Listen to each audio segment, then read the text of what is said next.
What if one of Hollywood's biggest stars almost died on set, and no one noticed until it was almost too late? This is the untold story of Michael J. Fox. He was a TV legend, a movie star, and the face of a generation. But behind the fame was pain, fear, and one life-changing diagnosis that changed everything. Let's go back to where it all began.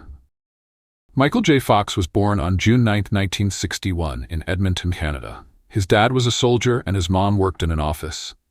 Because of his father's job, the family moved a lot.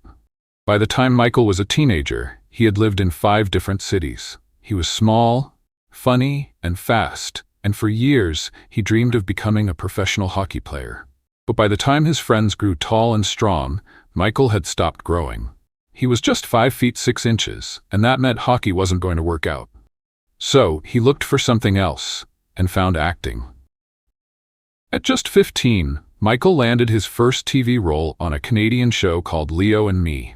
He was talented and had great timing, especially with comedy. It wasn't long before people in the business started to notice him. By 18, he made a brave decision.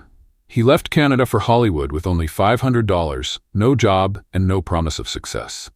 Life was hard. He went into debt, lived on cheap food, and even sold his furniture to pay rent. But then, in 1982, everything changed. Michael got the role of Alex P. Keaton on Family Ties, a hit TV show. He earned $5,000 an episode, paid off his debts, and quickly became a fan favorite. Just a few years later, he was chosen to play Marty McFly in Back to the Future. But there was a problem. He was already filming Family Ties full-time. So he worked both jobs at once. His days started at 10 a.m. and ended at 2:30 a.m. He barely slept. He was so tired that sometimes he confused props from one set with the other. At one point, the crew had to carry him to bed. Then, something terrifying happened. While filming Back to the Future Part 3, there was a scene where his character was being hanged. Michael stood on a hidden box for safety, but during one take, the box slipped. The rope around his neck cut off blood flow to his brain. He passed out, and no one noticed for several seconds.